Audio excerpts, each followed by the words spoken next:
Baik, Assalamualaikum warahmatullahi wabarakatuh. Salam sejahtera untuk kita semua. Om Swastiastu, salam namo buddhaya, dan salam kebajikan. Selamat malam teman-teman semua. Pada kesempatan kali ini kita akan memaparkan progres terakhir dari proyek statistika kita yang berjudul Kepemilikan Akses Terhadap Sumber Air Minum dan Sanitasi, tentunya oleh kelompok kita, kelompok 8. Kelompok kita, kelompok 8 beranggotakan ada Saranada Husnia, Beril Zorafael Rudi, MJ Egy Pramodia, Syafana Mumtaz Najidah, Sandi Muhammad Akbar, Cynthia Rahmalia, Muhammad Fahri Rizky, Azkia Matahari Irawan, Naila Putri Salsabila, Ardia Siwi Pradana Sakti, dan Muhammad Atarik Andika.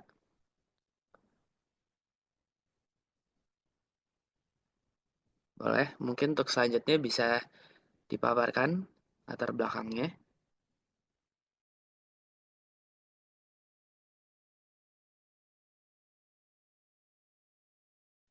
Baik, untuk latar belakang, akses terhadap sumber air minum layak dan fasilitas sanitasi yang memadai merupakan kebutuhan dasar yang sangat penting dalam menunjang kesehatan, kualitas hidup, dan kesejahteraan masyarakat.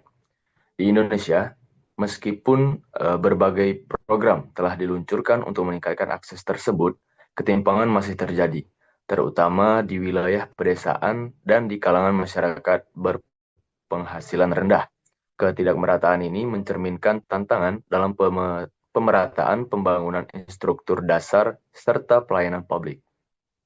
Kemudian, kondisi ini tidak hanya berdampak pada kesehatan, tapi juga mempengaruhi aspek sosial dan ekonomi masyarakat. Misalnya, produktivitas kerja menurun, proses pendidikan terhambat, dan beban pengeluaran rumah tangga bertambah. Masih banyak masyarakat yang mengandalkan sumber air yang tidak aman dan tidak memiliki akses ke sanitasi layak, sehingga resiko penyakit meningkat dan kualitas hidup menurun. Karena itulah diperlukan perhatian serius dan pendekatan berbasis data untuk memahami serta mengatasi kesenjangan akses ini secara menyeluruh.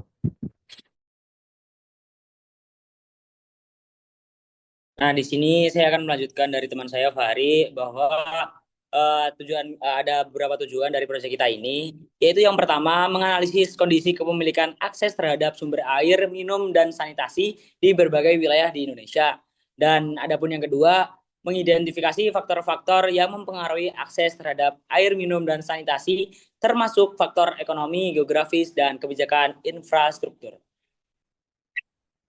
Oke, selanjutnya yang tujuan ketiga yaitu mengukur dampak dari akses air minum dan sanitasi yang layak terhadap kesejahteraan masyarakat, terutama dari segi kesehatan dan sosial ekonomi. Dengan begitu, kita bisa bisa tahu bagaimana kondisi ini mempengaruhi kualitas hidup secara keseluruhan. Dan yang terakhir, kami ingin menjelaskan pola penggunaan dan pengelolaan air minum serta sanitasi yang diterapkan oleh rumah tangga di Indonesia. Ini bisa memberikan gambaran tentang kebiasaan masyarakat dan tantangan yang mereka hadapi dalam menjaga kebersihan dan kesehatan lingkungan.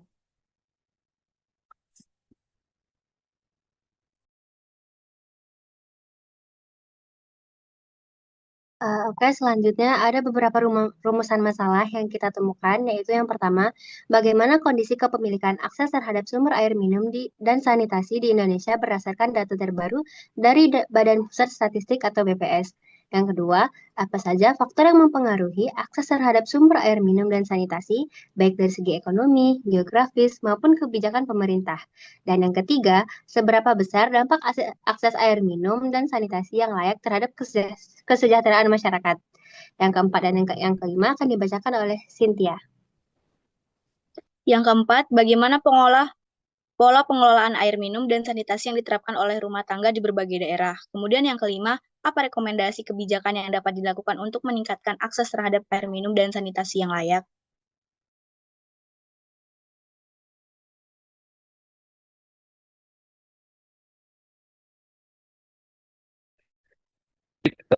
Metodologi penelitian ini menggunakan data sumber dari BPS yang akses standar terhadap air minum dan sanitasi benih dapat variabel seperti sumber air minum utama, ke tempat pembuangan limbah, pendidikan kepala rumah tangga, akses air dan sanitasi layak, serta pendapatan rumah tangga dan lain jenis data terdiri dari nominal ordinal dan rasio. Metode analisis yang digunakan bersifat deskriptif. Ini mencakup analisis distribusi data, yaitu frekuensi dan grafik, serta pengukuran pemusatan dan penyebaran, yaitu mean, median, dan modus. Pada tahap awal, kegiatan direncanakan dan dibagi ke dalam sesi ujian tengah semester. Fokus utamanya adalah perencanaan topik dan penyusunan proposal. Yang pertama, ada penentuan topik utama. Kegiatan ini dimulai dari minggu pertama bulan Januari hingga minggu ketiga bulan Februari. Lalu ada penyusunan proposal. Kegiatan ini, proses ini dilakukan mulai minggu keempat Februari hingga akhir Maret. Proposal memuat latar belakang, tujuan, metodologi, serta rencana pelaksanaan proyek.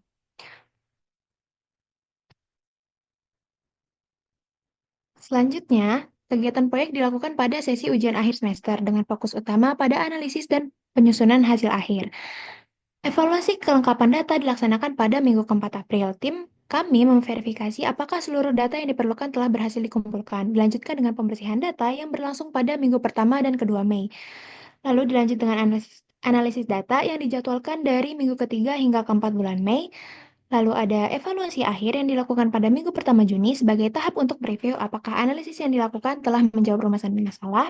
Dilanjut dengan penyusunan laporan yang dimulai pada minggu kedua Juni dan diakhiri dengan presentasi hasil yang dilakukan pada minggu ketiga bulan Juni sebagai bentuk pertanggungjawaban tim atas keseluruhan kegiatan proyek.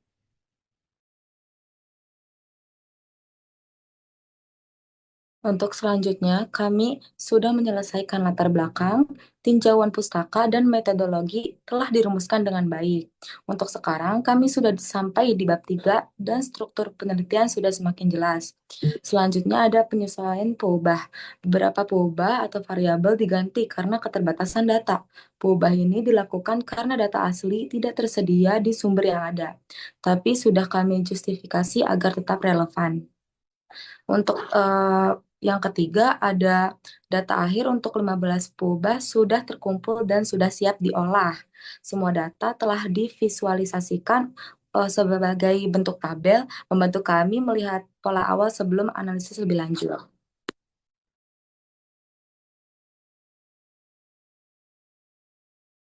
Baik, mungkin sekian dari presentasi kelompok kami. Apabila ada yang kesalahan, mohon dimaafkan. Wassalamualaikum warahmatullahi wabarakatuh.